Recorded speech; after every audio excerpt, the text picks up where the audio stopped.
السلام علیکم د سواتنیوز.com خبرو کتونکو مینوالو ملګرو زم تاسو ورور تاسو دوست افتخار احمد یو ځل بیا د تاثیر خوازخیل علاقه شنه د مین بازار تاسو ته مخاطب یم څنګه چې تاسو ته پته چې روزه ده بارانونه کېږي موسم ډیر زیات زبردست دی خو دغه چونکې د سوات دپاره بیا خصوصا د شن کوم خبرو وکړو تاسو کتلی شئ چې په سوات په روډ باندې د منګورې نه په بره کار روان دی خو چې کوم ځای کې مالبه وغورځېد د NHA والا دغه کارکردګي نن بیا دوی وینا ده چېرې موږ ورته ویلي ومو چې یاره دلته کې تاسو مالبه اچوئ د ما شاته تاسو کتلی شئ چې یاره دلته کې دا خوړګۍ راوتې ده او د هغې سره سره چې کوم دی نو دا مکمل هر څه خراب کړي دي دوکانونو ته هم نقصان رسېدلی دی د وینا مطابق کېږي چې یاره د روژه ماتې په ټایم کې چې کوم باران کېدو نو په هغې کې 2 کس هم دې ځای ته ښویدلي دي دغه مهال زموږ سره د بعضې یا وګړي دي هغه ولاړ دي که مونږ تاسو ته ووایو نو زموږ سره جنرال کونسلر یوسف خان هم ولاړ دی د بازار صدر هم د بازار صدر هم شته د هغوی سره خبرې اترې کوو چې دې ته دوی په کوم نظر ګوري. السلام علیکم. وعلیکم السلام. ډېره مهرباني افتخار صاحب. دا د NHA چې کوم کار شروع کړلی نو زموږ په دې شنډ کې 2 کلوټې دي یو بره یو دا دی نو دا خو ډېر وړوکی دی او د NHA ته بار بار دوی ویلي هم دي موږ ورته هم ویل دي چېرې دا کلوټ وړوکی دی او د مستقبل دپاره به چې دی نو دا ډېر خطرناک وي او ځکه اوس چې دا لږ باران شوی دی او دا کلوټ دی بند دی دا خو ډېر باران نه کېږي په شکال کې باران نه بیا ډېر زیات دي نو د دې نقصانات به ډېر زیات دي او پورې طور چې دی نو دا د دغه کې ځکه چې په دې باندې ترکول واورېدو وینا کړې وه جي وینا ورته یو پیر 2 شوي دي هغه وایي چې یاره دا صحیح دی او داسې نقصان نه کوي نقصان ستاسو د مخې دی دغه تاسو تصویران واخیستو ټول دنیا یې ټولو خلکو ولدو نو په دې باندې چې پورې کار وشي او دا دغه شي برابر شي که نه دا به ډېر نقصان ورسوي او ډېر نقصان به یې وکړي. ټیک شو ډېره مهرباني. مینوالو زموږ سره ډاکټر مراد خانم موجود دی هغوی سره هم خبرې اترې کوو. ډاکټر صاحب ټول ناول خو ستاسو شکریه ده خو چې ټایم راکړو دا راته ووایه چې کوم حادثه وشوه دا ستاسو په وړاندې شوي دا مونږ خو تلو ته راوته خو زمونږ دا ملګری ولاړ دی علاودین او یو خناب صاحب ولاړ دی د دوی د مخې د واقعاتو شو په ټول مخ زه د سواتنیوز.com شکریه ادا کوم چې په دې ماسپښین مې رالو د موقع د ځان راورسو دا ولې چونګې راغله دا د لاندې کلي د ثابت کلي والا ده او دې نه ډېر په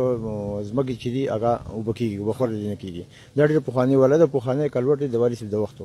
خو دا چونګې تنګ دی اوس دا والا چې دا کله د باراني اوبه راشي نو دا کلوټ چې دا تنګ دی دې کې هغه اوبه چې هغه نه پاس کېږي NHA ور چې دي هغوی ته زموږ د بازار کم دی افسر چې دی هغوی ته معاینه وکړه زموږ ناظم صاحب چې دا ورته معاینه کړی یوسف خان دوی ورته معاینه کړله بار بار ورته ویناګانې وکړي چې دا کلوټ چې دا راکول غواړي یو دا کلوټ یو بر د سکول سره دی خو هغوی چونکې په دې باندې غم غرض نه ساتلی هغوی وایي چې راشه پرې دا په ناغرضو کې ځان وولو دا صحیح دی خو په صحیح باندې کار نه کېږي نن دا په ګراوند ریالټي چې هغه نن دا ښیي چې دا کلوټ خراب دی دا باقاعده NHA والا په کار دا جوړ کړی وی موږ اوس هم NHA والا سره پر زور مطالبه کوو چې سبا نه راشي په دې کلوټ باندې کار شروع کړي که په دې کلوټ دوی کار نه کوي د دوی دا روډ چې دا بېماني سبا به دا ترکول به هم نه او دا مالبه به هم نه ولې چې دا وله راوځي دا ډېره ولې هغې وایي نه کلوټ چې دی دا ضروري ده او د هغې مالبې د ولې د وجې نه د روډ مالبه چې دا کم ترکول چې هغه به خرابوي. ټیک شو جي مهرباني. علاودین صاحب دا راته ووایه تاسو هم په دې ځای کې پاتې کېږئ دوکانو دی تاسو دې ته په کوم نظر ګورئ څومره حادثې دلته کې پېښ کېږي د دې لاسه. ډېره مهرباني ستاسو افتخار صاحب تاسو په دې لږ وخت کې موږ خپل وخت راکړو او دلته راغلی دلته کې زموږ د مخې اوس 2 کسان اړتاو شو چې هغه موږ په خپله لاس وله ورکړو او موږ راوخېژول نو دغه خو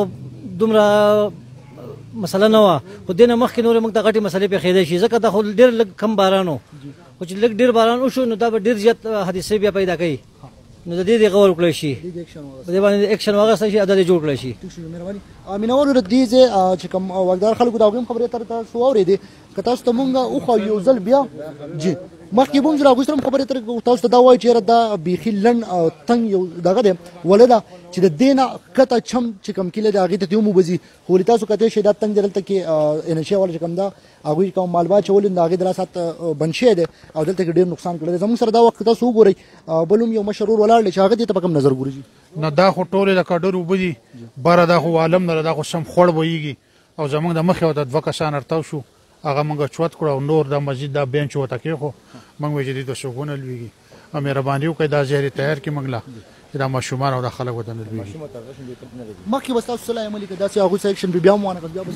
نو بیا به هغه موږ به کینو متفق ته یو فیصله به کوو کېدای شي موږ NHA والا سره پکې کینو هم که هغوی بیا ونه کړو بیا موږ احتجاج به کوو مخکې اعلی حکم چې د هغوی به خپله خبر چې دا به رسوو ځکه دا اوس دا مسلې چې دا د لوی نه ده دا د ماشومانو د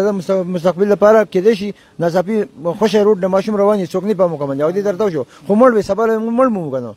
خو که د NHA د غفلت د وجې نه ماشومان دې درته ویدی شي هغه به مړه کېدی هم شي. ناظمین تاسو پکې نور څه وایي؟ جی زه دا وایم چې کو پرس کې دودا نه کوي نو موږ به د دې لپاره نور دا لای عملي چې موږ به احتجاج کوو ځکه چې دا چیز موږ د صفاتې کو نو دې نقصان ډیر زیات دي او موږ ته ډیر نقصان یې دی ډیر مهرباني بالکل د سوادنیوز.com او خوګو کتونکو سرنګ جماعت تاسو ته وی چې زه د تحصیل خو ځخیل علاقه شند کې ورال مین بازار کې تاسو ته موږ د مناظرو مخودو او د دې چې کوم ام سی بو د بازار صدر او راغویم خبرې اترې تاسو اورېدې نشه ولا لپاره چې د داسې کارګردانو مخ کې هغه څنګه سره هغه لای عمل جوړي چې کم سے کم عوامو ته هم تکلیف نه دی لپاره چې په دې باندې اکشن واخلي او دا زر تر زر پوری تور باندې دې صفایي کړی شي هم تربل پروګرام خپل قربي افتخار احمد لور کی اجازه الله فامان